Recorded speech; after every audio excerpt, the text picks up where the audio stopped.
పిఠాపురం లాంటి చోట కూడా మీరు చిన్న పిల్లల మధ్యలో కాస్ట్ ఫీలింగ్స్ పట్టుకొస్తే మిమ్మల్ని మీ అధోగతికి నేను ఏం మాట్లాడను, మీ దిగజారుడుతనానికి నేను ఏం మాట్లాడను. ప్రకృతిని ప్రేమించేవాడు, తల్లిదండ్రులను గౌరవించేవాడు చేసే పనులా ఇవి? పిల్లలకి కులాలను పట్టుకొస్తామా, ఆపాదిస్తామా? వేరే దారులు లేవా మీకు పాలిటిక్స్ గురించి మాట్లాడడానికి? సిగ్గుందా ఒక్కొక్కరికి అలా చేసే వాళ్ళకి? మాకు నోరు లేదనుకుంటున్నారా?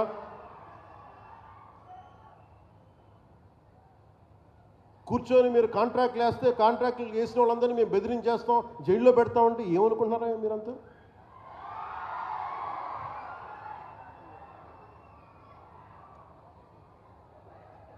ఏం మాటలు గుర్తుపెట్టుకోండి. అలా బెదిరించే సమూహం ఎవరైనా సరే,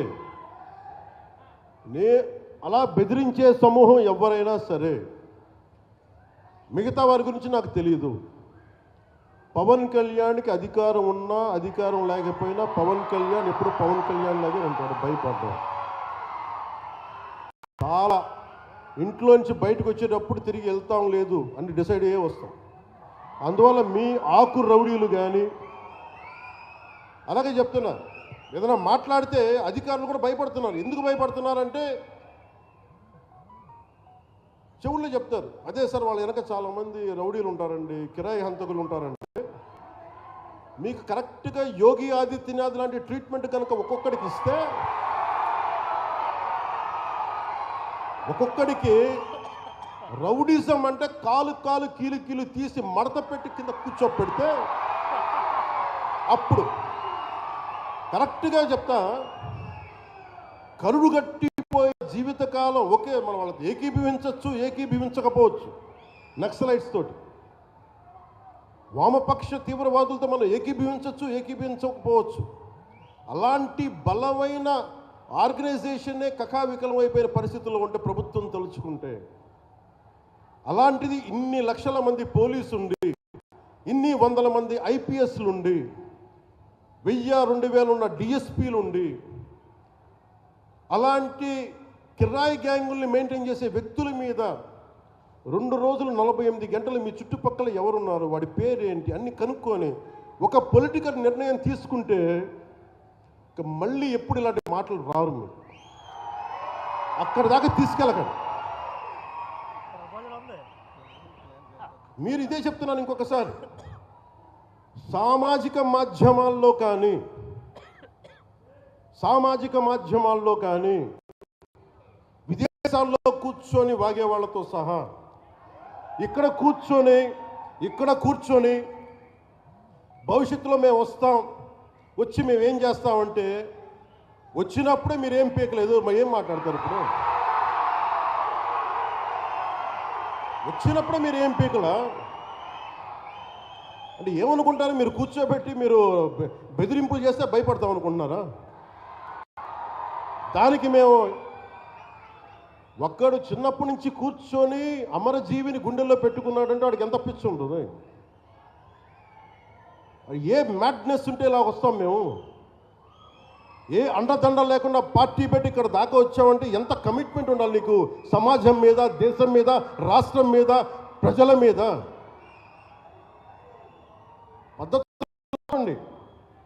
ఒక మాట అనాలంటే అనండి, తప్పేం లేదు. డెమోక్రసీ ఇది, ప్రజాస్వామ్యం. ఖచ్చితంగా అనండి. అనటానికి కొన్ని గీతలు ఉంటాయి. గీతలను దాటి మాట్లాడితే మీ చేతికి మళ్ళీ ముద్రలు వేయడానికి ఏముంది? అలా మాట్లాడేవాళ్ళు చెప్తున్నాను ఇప్పుడే, మీ చేతి మీద గీతలు తీసేస్తాం, అంత అరదిస్తాం. గుర్తుపెట్టుకో. ఏమన్నా కలెక్టర్స్, ఎస్పీల మీటింగ్లో కూడా నేను ముఖ్యమంత్రి గారి సమక్షంలో తెలియజేశాను.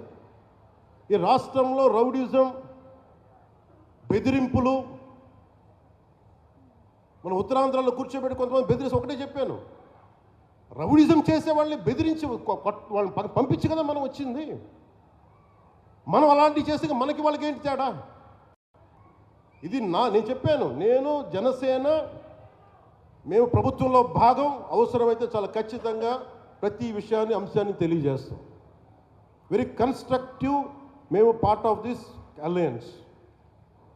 అందుకని దీన్ని ప్రతి ఒక్కరు దృష్టిలో పెట్టుకోండి. అలాగే మీరు వైసీపీ వారికి కూడా చెప్తున్నాను, నాకు అంటే గౌరవం. బొత్స గారు లాంటి నాయకులు ఉన్నారు, మా పార్టీలోకి సామినేని ఉదయ్ భాను గారు లాంటి నాయకులు ఇచ్చారు, శ్రీనివాసులు గారు లాంటి నాయకులు ఇచ్చారు ఒంగోలు నుంచి, బాలినేని శ్రీనివాసులు లాంటి గారు. అప్పుడు వాళ్ళు బ్యాలెన్స్డ్గా ఉన్నారు, ఇప్పుడు బ్యాలెన్స్డ్గా ఉన్నారు.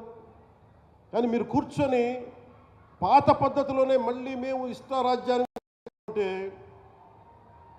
నేను విసిగిపోయానబ్బా. ఒక జీవితం రోడ్డు మీద వెళ్తుంటే ఒక యాక్సిడెంట్ అయితే పోతాం. మన ముక్కు పచ్చలారని పిల్లలు చచ్చిపోయారు రోడ్డు మీద వెళ్తుంటే. ప్రాణానికి ఎక్కడ గ్యారంటీ ఉంది? అలాంటిది ఒక ఆశయం కోసం నా ప్రాణం పోతే నాకు ఓకే, కానీ పోయే ముందు చాలామంది తీస్తాను చెప్తున్నా, గుర్తుపెట్టుకోండి. ఒళ్ళుపై తెలియకుండా, బాధ్యత లేకుండా, అడ్డగోలుగా మేము చేసేస్తాం ఏదైనా, మొత్తం తీసి రోమం తీసి కింద కూర్చోబెడతాం, గుర్తుపెట్టుకోండి. మిమ్మల్ని మీ చేత చప్పట్లు కొట్టించుకోవడానికో అరుపులుగా నేను చెప్పట్లేదు, ఇది వేదంతో చెప్తున్నాను. వేదనతో, బాధతో. ఒక్కళ్ళు మాట్లాడలా, మనకి రాష్ట్ర విభజనప్పుడు ఒక్క ఎంపీ కూడా మాట్లాడలా. రాష్ట్ర విభజన జరిగితే మాకు వచ్చే నష్టం ఏంటి మాట్లాడాల. జరగకూడదు అని వెళ్ళారు, కానీ ఒక్కడెళ్ళి కూర్చొని ఎంపీల్లో మాకు ఈ నష్టం వస్తుంది మాట్లాడడానికి భయం, కొడతారు లేదా వ్యాపారాలు పోతాయేమోనని. అంత దరిద్రపు గొట్టు బతుకులు ఎందుకు మనకి? ధైర్యం లేని సమాజం ఎందుకు? ధైర్యం లేని నాయకులు ఎందుకు? సిగ్గుండాలి కదా మనకి. అరే ఒకడు కూర్చోబెట్టి 56 రోజులు మొత్తం కడుపు కాలి ఏడుస్తాం. అతనికి కడుపు మంటకి భరించలేక బంకబట్టి గుడ్డ కట్టుకొని బట్ట కట్టుకొని కానీ కడుపు నిండా పెట్టుకొని ఏడిస్తే అతని ప్రాణత్యాగం మీద వచ్చింది. అలాంటి రాష్ట్రానికి అన్యాయం జరుగుతుంది, ఒక్కడు మాట్లాడేంటి? నాయకులు చేసిన తప్పులకి ప్రజలు ఎలా శిక్షిస్తారు? ఆ కోపం ఎవరికి ఉండొద్దా? మనలో మనం కొట్టేసుకుందామా కులాల కింద? అమరజీవి జలధార వస్తే ఒక కులానికి వస్తాయి ఆ నీళ్లు. ఈ వేదిక పైన అంతా ఒక కులమా? పనిచేసే వాళ్ళంతా ఒక కులమా? ఏం మాట్లాడతారు? కులాల సమూహంతో కూర్చోబెట్టి కొట్టుకుంటాం, కానీ సమిష్టిగా ఇది ఆంధ్రప్రదేశ్, ఇది భారతం, ఇది భారతదేశం అని లేదే ఎవరికి. నాయకులు కూడా కావాలని అదే కోరుకుంటా ఉన్నా. నేను ట్రాన్స్పరెంట్గా పట్టుకొచ్చాను. 10,000 మందికి ఏకదాటిచ్చానంటే నా కులపోళ్ళని ఇచ్చానా? నేను ముఖం తెలియదు నాకు ఒక్కొక్కళ్ళది. నేను ఒకటే చెప్పాను, వెరీ స్ట్రిక్ట్ పాలసీ. నేను 20 మందిని ట్రాన్స్ఫర్ చేయగలను నా పరిధిలో, వెరీ క్లియర్ కట్ ఇన్స్ట్రక్షన్.